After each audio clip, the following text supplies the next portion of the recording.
بسم اللہ الرحمن الرحیم۔ السلام علیکم ورحمۃ اللہ وبرکاتہ۔ یہ مختصر القدوری کا سبق نمبر 72 ہے۔ اس سبق میں آپ حد شرب اور حد قذف سے متعلق تفصیل پڑھیں گے۔ حد شرب کا مطلب یہ ہے کہ شراب پینا یا کوئی نشہ آور چیز پینا، اس کی کیا سزا ہے، اور حد قذف کسی کے اوپر تہمت لگائی جائے تو اس کی کیا سزا ہے۔ ان دو چیزوں کے بارے میں آپ اس سبق میں تفصیل پڑھیں گے۔ تو سب سے پہلے یہ حد شرب والا باب شروع ہو رہا ہے۔ شرب کا لغوی معنی ہوتا ہے پینا، اور یہاں پر اس سے مراد یہ ہے کہ شراب یا کوئی نشہ آور چیز پینا۔ تو اس کی جو حد ہے، جو شرعی سزا ہے، وہ کیا ہے اور اس کے متعلق کام کیا ہیں، وہ اس باب میں بیان ہوں گے۔ تو ہم شروع کرتے ہیں۔ باب حد الشربی، یہ باب ہے شراب پینے کی حد یعنی سزا کے بارے میں۔ ومن شرب الخمر فاخذ وريحها موجودۃ، تو فرماتے ہیں کہ کسی شخص نے خمر یعنی شراب پی، فاخذ پس وہ پکڑا گیا، وريحها اس حال میں کہ شراب کی جو بو ہے، موجودۃ وہ اس کے منہ میں موجود ہے، فشہد الشہود علیہ بذالک، گواہوں نے اس کے اوپر اس بات کی گواہی دی کہ اس نے شراب پی ہے، او اقرہ، یا پھر یہ کہ گواہی نہیں ہے لیکن شراب پینے والے نے خود اقرار کیا ہے، وریحوا موجودۃ، اور اقرار جب وہ کر رہا ہے اس وقت بھی اس کی شراب کی جو بو ہے وہ اس کے منہ میں موجود ہے، فعلیہ الحد، تو اس شخص کے اوپر شراب کی جو حد ہے، جو شرعی سزا ہے، وہ لازم ہوگی۔ تو اس میں ایک بات یہ ہے کہ خمر کسے کہتے ہیں؟ تو خمر یہ اصل شراب ہے جس کو حرام قرار دیا گیا ہے، قرآن میں بھی جس کا ذکر ہے، احادیث میں بھی اکثر جس کا ذکر آتا ہے۔ جو عام شراب ہے اس کو خمر کہا جاتا ہے۔ اس کے علاوہ بھی شراب کی کچھ اقسام ہیں جن کے الگ نام ہیں، اور ان کے اندر مزید کچھ احکام تفصیلی ہیں جو کتاب الاشربہ میں آئیں گے، لیکن اصل جو شراب ہے جو مطلقاً حرام ہے، چاہے کم ہو یا زیادہ ہو، چاہے اس میں نشہ ہو یا نہ ہو، اس کو خمر کہا جاتا ہے۔ تو یہ خمر سے کیا مراد ہے، یہ کون سی شراب ہے؟ تو اس کی یہ تعریف یہاں پر نیچے موجود ہے۔ الخمر والنیء من ماء العنب اذا غلا واشتد وقذف بالزبد، خمر کہتے ہیں انگور کا کچا پانی، نیو کا مطلب یہ ہے کہ کچا پانی وہ آگ پر پکایا نہ گیا ہو، جب وہ غلا جوش مارنے لگے، واشتد گاڑھا ہو جائے، قذف بالزبد اور وہ جھاگ پھینکنے لگے۔ تو انگور کا کچا پانی جس کے اندر یہ جوش مارنے والی، گاڑھا ہونے والی اور جھاگ پھینکنے والی صفات پائی جائیں، اس کو خمر کہا جاتا ہے۔ یہ عام شراب ہے جو مطلقاً حرام ہے، چاہے تھوڑی ہو یا زیادہ ہو، اس کے پینے سے نشہ ہو یا نہ ہو، ہر صورت میں اس کے اوپر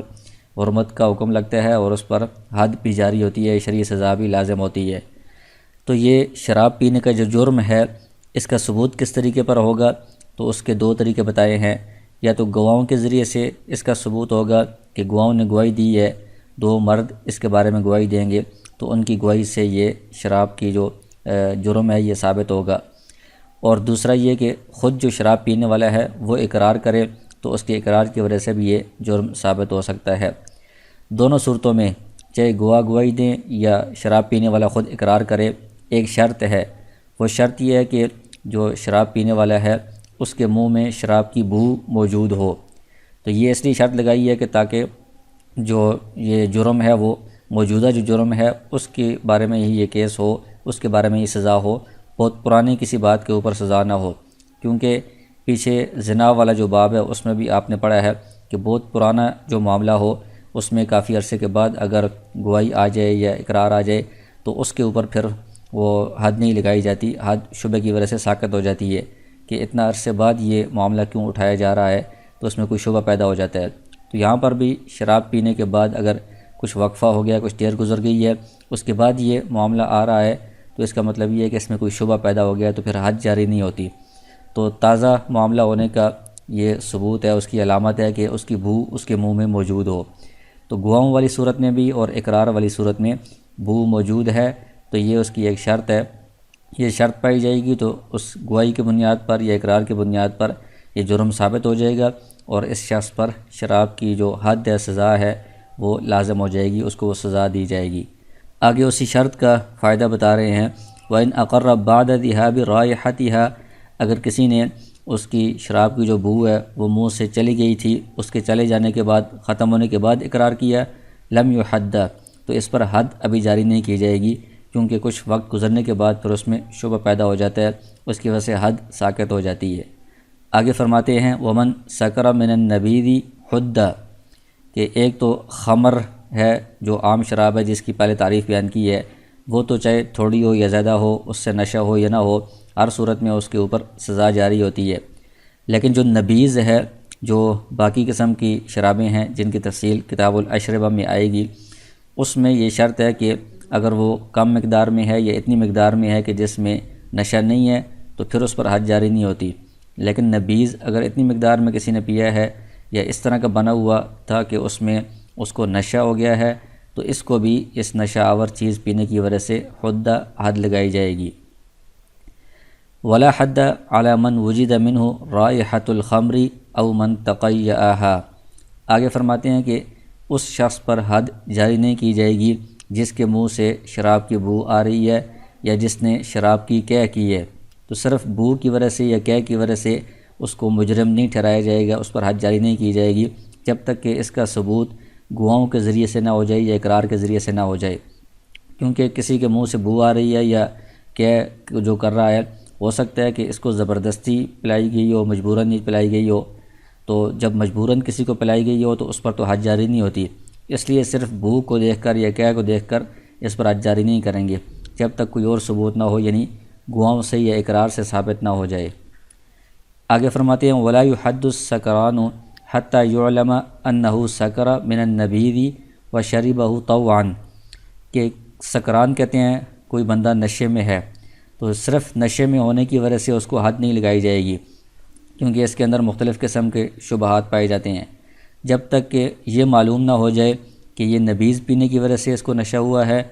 اور شربہ طوعا، اس نے اس کو خوشی سے پیا ہے، اپنے اختیار سے پیا ہے، کیونکہ اگر نبیذ کے علاوہ کوئی اور ایسی چیز پی ہے جو اس مشروبات یا حرام شرابوں میں نہیں آتی، اس کی وجہ سے کسی کو تھوڑا بہت نشہ ہو جاتا ہے تو اس کی وجہ سے حد جاری نہیں ہوتی، تعزیر وغیرہ ہو سکتی ہے، لیکن حد کے لیے یہ جو شرابیں ہیں نبیذ وغیرہ، انہی کی وجہ سے حد جاری ہوتی ہے۔ اور دوسری بات یہ ہے کہ طوعان کا مطلب ہے کہ اس نے اپنی خوشی سے، اپنے اختیار سے پی ہو، تب اس پر حد جاری ہوتی ہے۔ اگر کسی دوسرے نے اس کو مجبوراً دھمکی دے کر مجبور کر کے پلائی ہے تب بھی اس پر حد جاری نہیں ہوتی، تو اس لیے کسی کو نشے میں دیکھ کر اس پر حد جاری نہیں کریں گے جب تک یہ دو باتیں معلوم نہ ہو جائیں۔ آگے فرماتے ہیں ولا يحد حتى يزول عنه السکر، کہ جو بندہ نشے میں ہے اس کے بارے میں جرم کا ثبوت ہو گیا گواہوں کے ذریعے سے یا اقرار کے ذریعے سے، تو اس کو اس وقت تک حد نہیں لگائی گئی جب تک کہ اس کا نشہ زائل نہ ہو جائے، کیونکہ حد لگانے کا یا سزا دینے کا مقصد یہ ہے کہ اس کو تنبیہ ہو، آئندہ یہ اس کام سے بچ جائے، اس سے رک جائے۔ تو جو بندہ نشے میں ہے تو اس کو اس حالت میں سزا دینے میں تنبیہ نہیں ہوگی، اس کو پتہ نہیں چلے گا کہ مجھے کیوں سزا دی جا رہی ہے، اور نہ وہ آئندہ اس سے توبہ کرے گا۔ جب نشہ زائل ہو جائے، عام صحیح حالت میں ہو جائے، تب اس کو سزا دی جائے گی تاکہ اس کو تنبیہ ہو، آئندہ وہ اس کام سے رک جائے۔ اس کے بعد جو شراب کی حد ہے، جو سزا ہے، اس کی مقدار بتا رہے ہیں کہ کتنی سزا دی جائے گی، کیا سزا دی جائے گی۔ تو فرماتے ہیں وحد الخمر والسکری، کہ اصل جو شراب ہے وہ پینے کی حد یا جو نشہ آور چیز ہے وہ پینے کی حد کیا ہے، سزا کیا ہے۔ فی الحر 80 صوتا، آزاد آدمی اگر یہ جرم کرے تو اس کو 80 کوڑے مارے جائیں گے۔ یفرق علی بدنہ، اور یہ جو کوڑے ہیں یہ بدن کے اوپر مختلف جگہوں پر مارے جائیں گے، کما ذکرنا فی الزنا، جیسے کہ پچھلے باب میں، زنا والے باب میں یہ بیان ہو چکا ہے، کیونکہ ایک ہی جگہ پر بار بار 80 کوڑے اگر مارے جائیں تو یہ اس کی ہلاکت کا اس میں خدشہ ہو جاتا ہے، اس لیے جسم کے مختلف اعضاء پر مارے جائیں گے، لیکن جس طرح پیچھے آیا تھا کہ سر پر یا چہرے پر یا شرمگاہ پر نہیں ماریں گے، باقی مختلف اعضاء پر یہ 80 کوڑے مارے جائیں گے۔ فَإِنْ كَانَ عَبْدًا فَحَدُّهُ 40، اگر غلام سے یہ جرم ہوا ہے تو غلام کی جو سزا ہوتی ہے وہ آزاد کا نصف ہوتی ہے، آدھا ہوتی ہے، اس لیے غلام کی جو سزا ہے وہ 40 کوڑے ہے، اس کو 40 کوڑے مارے جائیں گے۔ آگے فرماتے ہیں ومن اقر بشرب الخمر والسکر ثم رجع لم يحد، کہ اگر کسی نے شراب پینے کا یا کوئی اور نشہ آور چیز پینے کا اقرار کیا تو ویسے تو اقرار سے یہ جرم ثابت ہو جاتا ہے، حد لگتی ہے، لیکن اقرار کرنے کے بعد ثم رجع، اس نے رجوع کر لیا کہ میں نے ایسا جرم نہیں کیا، میں نے ویسے ہی جھوٹا اقرار کیا ہے، تو یہ رجوع اس کا قبول کر لیا جائے گا۔ لم یحد، اب اس کا رجوع جب قبول ہو چکا ہے تو اب اس کو یہ حد جاری نہیں کی جائے گی، حد ساقط ہو جائے گی، کیونکہ یہ جو شراب کی جو سزا ہے یہ حقوق اللہ میں سے ہے، تو اس لیے حقوق اللہ کے جو معاملات ہیں اس میں بندہ اگر رجوع کرتا ہے اقرار سے تو وہ حد اس سے ساقط ہو جاتی ہے۔ اس کے بعد یہ جو شراب پینے کا جرم ہے اس کے ثبوت کا طریقہ بتا رہے ہیں کہ یہ کس طرح ثابت ہوتا ہے، تو فرماتے ہیں وَيَثْبُتُ الشُّرْبُ، یہ شراب پینا ثابت ہو جاتا ہے بِشَہَادَةِ شَاہِدَيْنِ، دو گواہوں کی گواہی دینے سے۔ پچھلے باب میں زنا کے بارے میں آپ نے پڑھا تھا کہ اس میں 4 گواہ ہونے چاہیے، اس کی وجہ یہ ہے کہ قرآن کریم کی آیت میں وہاں پر 4 گواہوں کا ہونا ضروری قرار دیا گیا ہے، تو یہاں شراب کے بارے میں الگ سے کوئی گواہوں کی تعداد مقرر نہیں ہے، اس لیے یہ عام معاملات کے اندر جو تعداد ہے 2 ہونا وہی اس میں مقرر کی جائے گی، تو 2 گواہوں کی گواہی سے یہ شراب کا جو جرم ہے یہ ثابت ہو جاتا ہے۔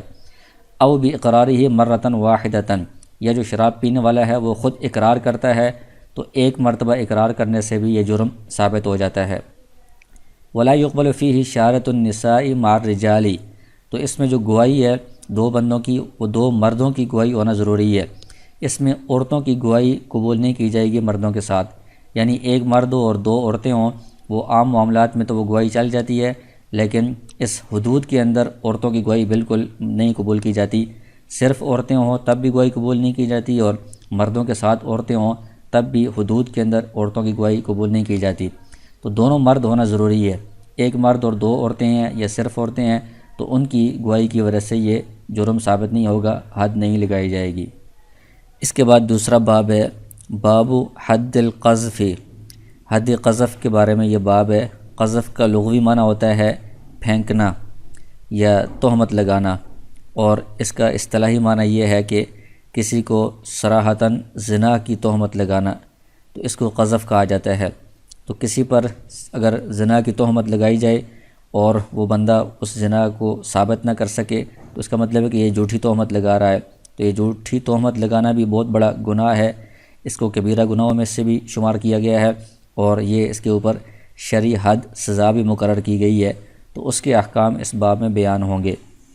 اذا قذف الرجل رجلا محسنا او امرأة محسنة بصریح الزنا، تو سب سے پہلے اس جرم کے ثابت ہونے کی شرائط بیان کر رہے ہیں۔ تو جرم کس طرح ثابت ہوگا کہ ایک شخص تہمت لگائے کسی مرد کے اوپر جو مرد محسن ہو، یا کسی عورت کے اوپر تہمت لگائے جو محسن ہو، تو محسن کی آگے شرائط بتائیں گے۔ اس کو آپ اس طرح کہہ سکتے ہیں کہ کسی آزاد بالغ مسلمان پاک دامن شخص کے اوپر یا پاک دامن عورت کے اوپر یہ تہمت لگائے، بصریح الزنا، صراحتاً زنا کی تہمت لگائے۔ وطالب المقذوف، مقذوف کہتے ہیں جس پر تہمت لگائی گئی ہے، جس پر تہمت لگائی گئی ہے اس نے مطالبہ کیا بالحد، حد کا، کہ اس تہمت لگانے کے والے کو سزا دی جائے، حدہ الحاکم، تو اس کی وجہ سے یہ جرم ثابت ہو جائے گا، یہ تہمت لگانے والا، تو حاکم اس تہمت لگانے والے کو حد لگائے گا، اس کو سزا دے گا۔ تو اس میں کچھ شرائط ہیں، ایک تو یہ ہے کہ جس مرد یا عورت پر تہمت لگائی جا رہی ہے وہ محسن ہونے چاہیے، آگے محسن کی تعریف آ رہی ہے، اگر محسن نہیں ہے تو ان پر تہمت لگانے کی وجہ سے حد جاری نہیں ہوگی۔ دوسری شرط یہ ہے کہ کسی کو جو تہمت لگائی جا رہی ہے وہ صاف صاف زنا کی تہمت لگائی جائے، اگر کنایہ الفاظ استعمال کیے جا رہے ہیں یعنی صاف زنا کا نہیں کہا جا رہا، اشاروں کنایوں میں زنا کی بات کی جا رہی ہے یا کوئی اور تہمت لگائی جا رہی ہے، اس کی وجہ سے یہ سزا جاری نہیں ہوگی۔ اور تیسری شرط یہ ہے کہ جس پر تہمت لگائی گئی ہے وہ اس کے اوپر سزا جاری کرنے کا مطالبہ کرے، وہ کہے کہ اس کے اوپر سزا جاری کی جائے، تب یہ حد جاری ہوگی، سزا جاری ہوگی، کیونکہ اس کے اوپر تہمت لگی ہے، اس کی عزت کو پامال کیا گیا ہے، تو اب یہ اس کا حق ہے اس پر سزا جاری کروانا۔ اگر وہ معاف کر دیتا ہے، مطالبہ نہیں کرتا، تو یہ اس کا اپنا حق ہے، وہ اس کو معاف بھی کر سکتا ہے۔ اگر وہ مطالبہ کرتا ہے تو مطالبے کے بعد پھر یہ جرم ثابت ہو جائے گا تہمت والا، اس کے اوپر حاکم یعنی قاضی سزا جاری کرے گا۔ تو یہ تہمت والی سزا کیا ہے؟ حد الحاکم 80 صوتا ان کان حرا، اگر تہمت لگانے والا آزاد ہے تو حاکم اس کو 80 کوڑے مارے گا۔ اور یہ 80 کوڑے والی جو سزا ہے یہ قرآن کریم کی آیت سے ثابت ہے۔ والذین یرمون المحصنات ثم لم یأتوا بأربعۃ شہداء فاجلدوہم 80 جلدۃ۔ تو اس میں کہا گیا ہے کہ جو لوگ پاک دامن عورتوں پر تہمت لگائیں اور وہ اس کو ثابت نہ کر سکیں، 4 گواہ نہ لے کر آ سکیں، تو ان کو 80 کوڑے لگائے جائیں۔ ولا تقبلوا لهم شہادۃ ابدا، اور ان کی پھر آئندہ کبھی بھی گواہی قبول نہ کی جائے۔ تو یہ سزا تہمت لگانے والے کی 80 کوڑے سزا قرآن کریم کی آیت سے ثابت ہے۔ پھر اس کا طریقہ بھی وہی ہے، یفرق علی اعضائہ، یہ جو کوڑے مارے جائیں گے یہ اس کے اعضاء پر مختلف، جسم کے مختلف اعضاء پر بدل بدل کر مارے جائیں گی، یعنی ایک ہی عضو پر سارے 80 کوڑے نہیں ماریں گے کیونکہ اس میں بندے کے ہلاک ہونے کا خدشہ ہوتا ہے۔ ولا یجرد من ثیابہ، پھر کہتے ہیں کہ اس حد قذف والی جو سزا ہے اس میں اس کے کپڑے نہیں اتارے جائیں گے۔ پیچھے بات آئی تھی زنا والی جو حد ہے اس میں کہ مرد کے ستر چھپانے کے علاوہ جو باقی کپڑے ہیں وہ اتار دیے جائیں گے، لیکن اس سزا کے اندر اس کے کپڑے نہیں اتارے جائیں گے۔ غیر انہ ینزع عن الفرو والحشو، مگر یہ کہ اتار دیے جائیں گے اس سے، فرو کہتے ہیں چمڑے کا اوپر جو کوٹ وغیرہ بندے نے پہنا ہوا ہے سردی سے بچنے کے لیے، حشو کہتے ہیں کہ جو اون یا روئی سے بھری ہوئی کوئی چیزیں بندہ اوپر پہنتا ہے اضافی کپڑوں کے علاوہ،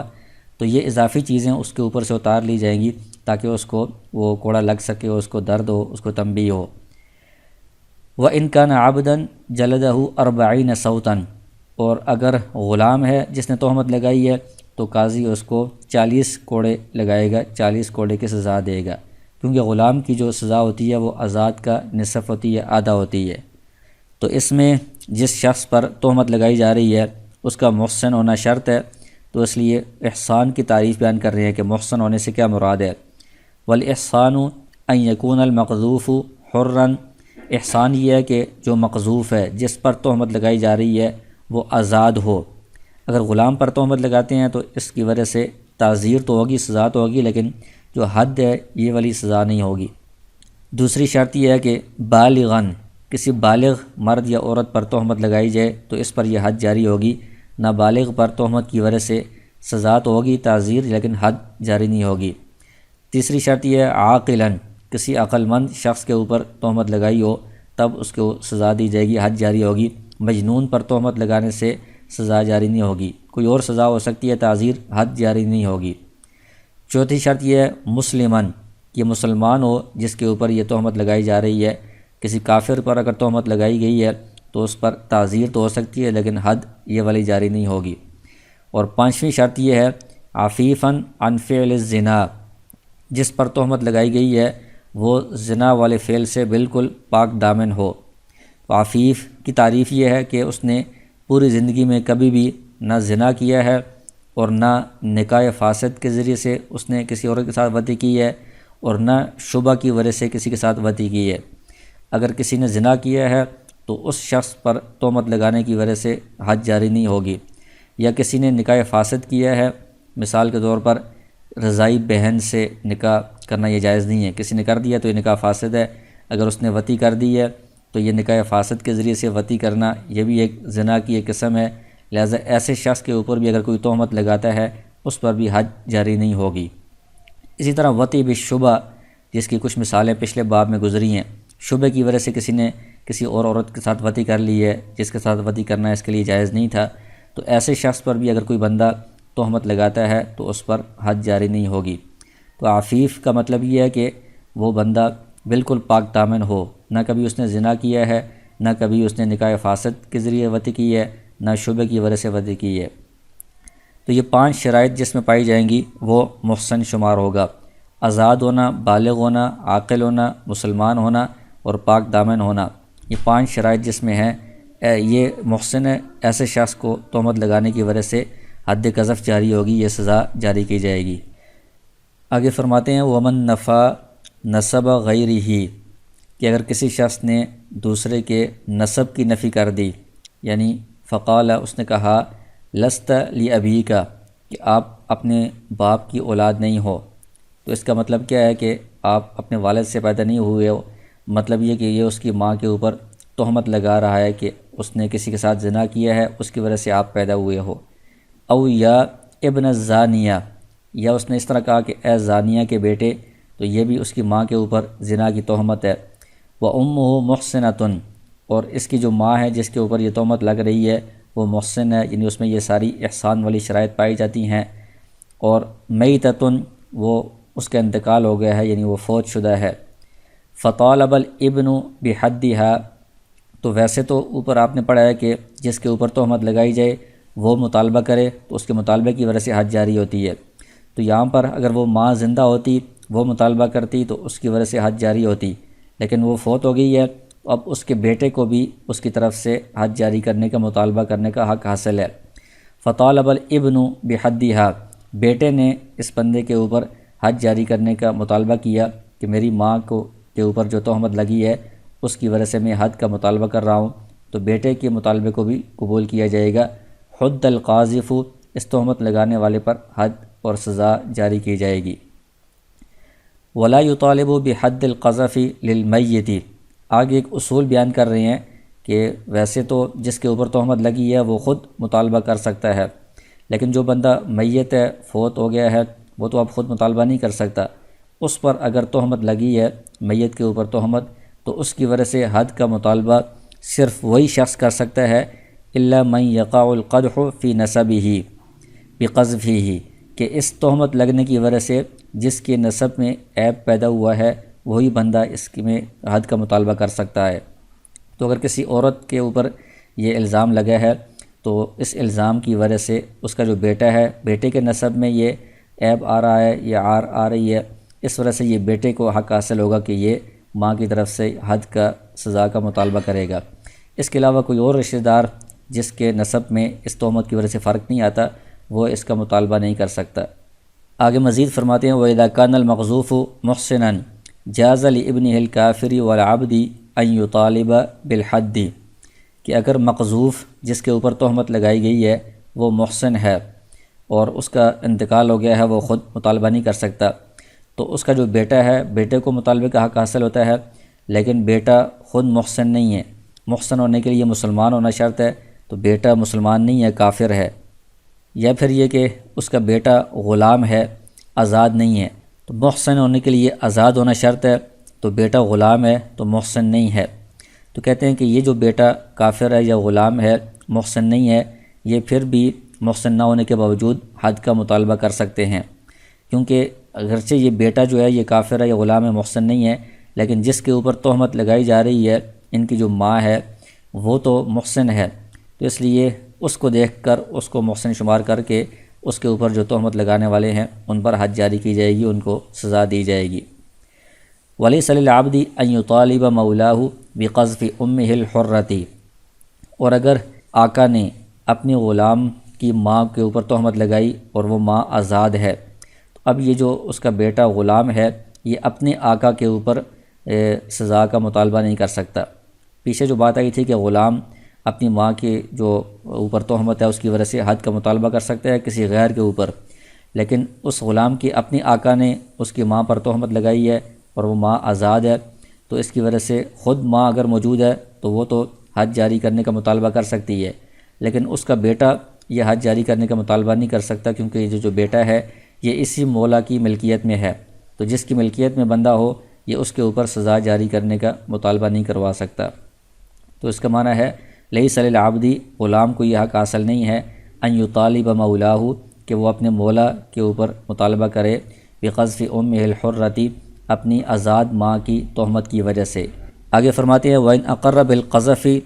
اگر کسی بندے نے تہمت لگانے کا اقرار کر لیا تو اقرار کی وجہ سے یہ جرم ثابت ہو جاتا ہے۔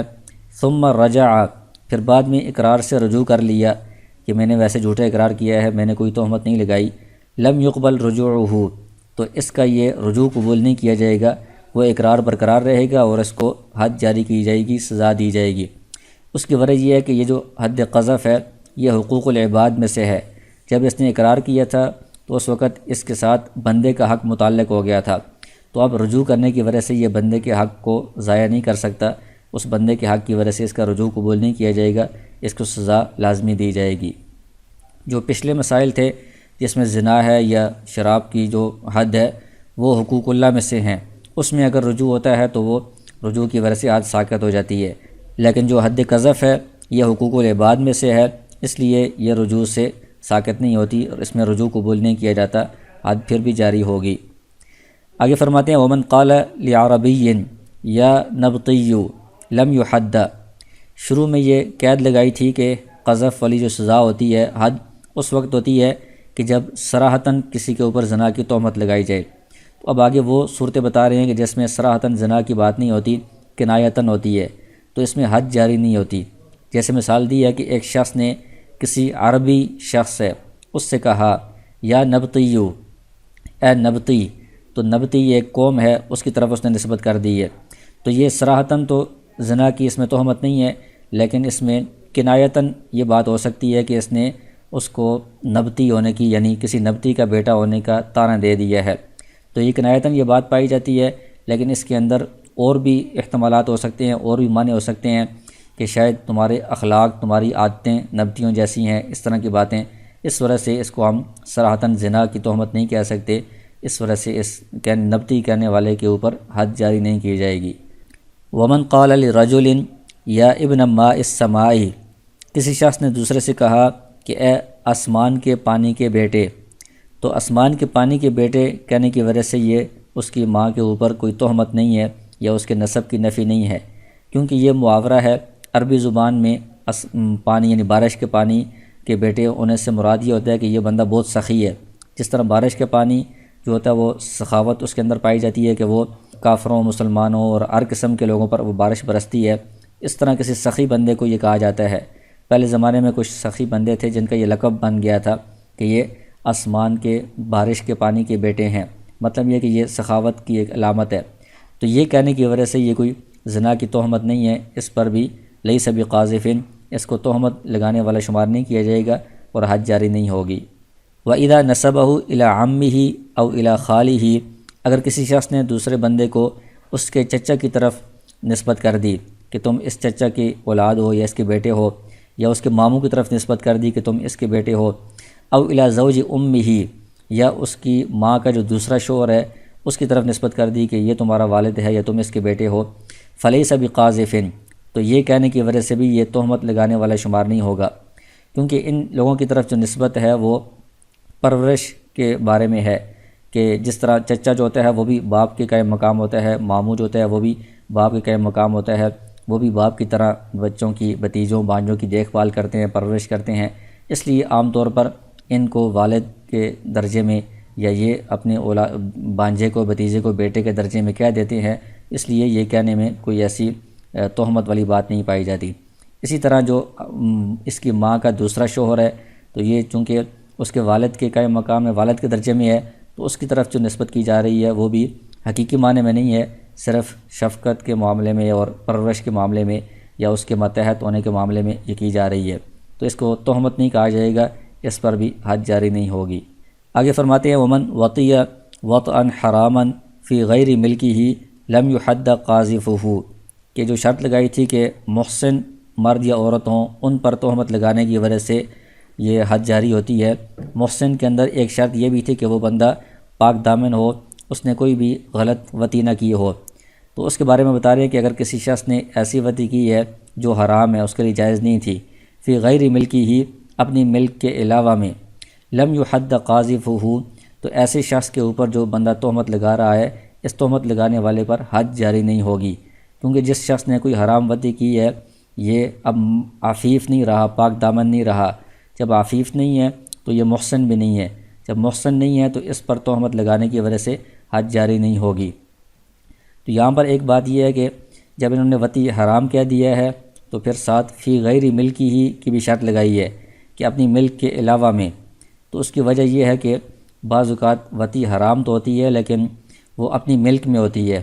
تو اس کی وجہ سے بندہ وہ پاک دامنی سے نہیں نکلتا۔ جیسے اپنی جو بیوی ہے اس کے ساتھ حیض کی حالت میں وطی کرنا یہ حرام ہے، لیکن اگر کسی نے اس طرح کی تو اس کی وجہ سے وہ پاک دامن ہونے سے یا محسن ہونے سے خارج نہیں ہوگا۔ اس لیے یہاں پر انہوں نے غیر ملکی کی شرط لگائی ہے کہ اپنی بیوی کے علاوہ یا باندی کے علاوہ میں کسی نے حرام وطی کی ہے یا نکاح فاسد کے ذریعے سے یا شبہ کی وجہ سے وطی کی ہے، اس کی وجہ سے وہ بندہ محسن ہونے سے نکل جاتا ہے، تو ایسے بندے کو تہمت لگانے کی وجہ سے حد جاری نہیں کی جاتی۔ آگے فرماتے ہیں والملاعنۃ بولد، ایسی عورت جس کے ساتھ لعان کیا گیا کسی بچے کی وجہ سے، یعنی اس کا بچہ پیدا ہوا، شوہر نے اس کو کہا کہ یہ بچہ میرا نہیں ہے، یعنی میرے ذریعے سے پیدا نہیں ہوا، آپ نے کوئی زنا کیا ہے، کوئی غلط کاری کی ہے، اس کے ساتھ لعان کر دیا، تو یہ لعان والا الگ باب آپ نے پیچھے پڑھ لیا ہے۔ لا یحد قاذفها، تو ایسی جو عورت ہے اس کے اوپر بعد میں کسی نے تہمت لگائی تو اس تہمت لگانے والے پر بھی حد جاری نہیں ہوگی، کیونکہ یہ جو عورت ہے جس کے پاس بچہ بھی ہے اور اس کے اوپر لعان کیا گیا ہے تو یہ بھی اب محسن ہونے سے، عفیف ہونے سے نکل گئی ہے۔ وَإِنْ كَانَتِ الْمُلَاعَنَةُ بِغَيْرِ وَلَدٍ، اور اگر یہ جو عورت ہے جس کے ساتھ لعان کیا گیا ہے اس کے پاس کوئی بچہ وغیرہ نہیں ہے، حد قاذفها، اس صورت میں اس کے اوپر تہمت لگانے والے پر حد جاری کی جائے گی، کیونکہ پہلی صورت میں جو بچہ ہے وہ ایک علامت ہے زنا کی، وہ موجود ہے، تو زنا کی علامت ہونے کی وجہ سے اس کے اوپر جو پہلے لعان والی جو بات ہوئی ہے وہ اس کو درست قرار دیا جائے گا، اور بعد میں جو تہمت لگانے والا ہے اس کی بات بھی درست ہو سکتی ہے تو اس کو سزا نہیں دی جائے گی۔ لیکن اگر بچہ نہیں ہے تو اس کا مطلب یہ ہے کہ زنا کی کوئی علامت نہیں ہے، اب اس کے اوپر جو لعان ہوا ہے وہ غلط بھی ہو سکتا ہے، جھوٹا بھی ہو سکتا ہے، لہٰذا اب اس کے اوپر جو بندہ تہمت لگانے والا ہے اس کو حد جاری کی جائے گی، سزا دی جائے گی۔ ومن قذف امتن او عبدن او کافرن بالزنا، تو شروع میں جو شرط لگائی تھی کہ محسن ہو اس کے اوپر تہمت لگانے سے یہ حد جاری ہوتی ہے، تو محسن کی جو شرائط ہیں اس میں آزاد ہونا، مسلمان ہونا، یہ شرط ہیں، تو جو لوگ محسن نہیں ہیں ان کے اوپر تہمت لگانے سے کیا ہوگا، تو حد تو جاری نہیں ہوتی لیکن کوئی اور سزا تعزیر کی صورت میں دی جا سکتی ہے، اس کے بارے میں تفصیل بتا رہے ہیں۔ کسی شخص نے باندی کے اوپر تہمت لگا دی، او عبدن غلام کے اوپر تہمت لگا دی، او کافرن یا کافر کے اوپر تہمت لگائی بالزنا، زنا کی، تو یہ زنا کی تہمت ہے لیکن یہ سارے لوگ محسن نہیں ہیں۔ او قذف مسلمن، یا اس نے کسی مسلمان پر تہمت لگائی تو وہ مسلمان محسن تو ہے لیکن بغیر الزنا، اس نے سراطن زنا کی تہمت نہیں لگائی بلکہ زنا کے علاوہ کسی اور جرم کی اس نے تہمت لگا دی ہے۔ فقال، اس نے کہا یا فاسقو، تو یہ فسق کی تہمت لگا دی ہے، او یا کافرو، یا مسلمان کو کافر کہہ دیا ہے، او یا خبیثو، یا خبیث کہہ دیا ہے۔ عزرا، ان دونوں صورتوں میں اس کو تعزیر کی جائے گی، تہمت لگانے والے کو سزا دی جائے گی۔ تو پہلی صورت میں جس کے اوپر تہمت لگی ہے وہ محسن نہیں ہے، تو محسن نہ ہونے کی وجہ سے وہاں پر بھی تہمت لگانے والے پر حد جاری نہیں ہو سکتی، تو تعزیر ہوگی۔ اور دوسری صورت میں وہ محسن تو ہے لیکن زنا کی تہمت نہیں لگائی جا رہی، تو زنا کے علاوہ باقی جو تہمتیں ہیں ان میں بھی ایسا ہی ہے کہ حد جاری نہیں ہوتی، تعزیر کی جاتی ہے۔ تو تعزیر کا مطلب یہ ہے کہ جو قاضی ہے وہ اپنی صوابدید کے مطابق کوئی اس کو سزا دے گا جو کہ حد سے کم ہوگی۔ وَإِنْ قَالَ يَا حِمَارُ أَوْ يَا خِنْزِيرُ لَمْ يُعَذَّرْ، اگر کہ ایک بندہ دوسرے کو کہتا ہے اے گدھے یا اے خنزیر، تو اس کے اوپر تعزیر نہیں ہوگی۔ حمار اور خنزیر یہ لفظ ایسے ہیں کہ جو بعض علاقوں میں عام استعمال ہوتے رہتے ہیں، ان کو بہت معیوب یا کوئی گالی نہیں سمجھا جاتا، اس لیے ان کا حکم یہ بیان کیا ہے کہ یہ بہت زیادہ عار یا بہت زیادہ غلط الفاظ نہیں سمجھے جاتے، تو ان پر کوئی سزا جاری نہیں ہوگی۔ لیکن جن علاقوں میں یا جس زبان میں یہ بہت برا لفظ سمجھا جاتا ہے، اس کو گالی شمار کیا جاتا ہے، تو وہاں پر بھی یہ کہنے کی وجہ سے اس کو تعزیر کی جائے گی، تعزیراً سزا دی جائے گی۔ پھر آگے تعزیر کی تفصیل بیان کر رہے ہیں کہ جس جرم میں تعزیر کا قاضی کو اختیار ہوتا ہے تو وہ کتنی سزا دے سکتا ہے، تو اس کی مقدار کیا ہے۔ والتعزیر اکثرہ 39 صوتا، تعزیر کی جو مقدار ہے وہ زیادہ سے زیادہ 39 کوڑے ہیں۔ وَأَقَلُّهُ 3 جلدات، اور جو اس کی کم سے کم مقدار ہے وہ 3 کوڑے ہیں۔ 3 کوڑے اس لیے کہ 3 سے کم 1-2 کوڑے لگانے سے تو اس کو تنبیہ نہیں ہوتی، سزا ہی نہیں سمجھا جاتا، تو 3 کوڑے یہ کم از کم ضروری ہیں۔ اور زیادہ سے زیادہ جو ہے وہ 39 اس لیے ہیں کہ 39 سے زیادہ جو 40 ہے یہ کم سے کم حد کی مقدار ہے، کہ غلام جو ہے اس کو حد قذف 40 کوڑے لگائی جاتی ہے، تو 40 یہ حد ہے، تو اس لیے حد سے تعزیر کم ہونی چاہیے، تو اس لیے اس کو 1 کوڑا کم کر کے 39 مقرر کر دیا گیا ہے۔ وقال ابو یوسف رحمہ اللہ یبلغ بالتعزیر 75 صوتا، کہ تعزیر کے ذریعے سے 70 اور 5 75 کوڑوں تک پہنچا جا سکتا ہے،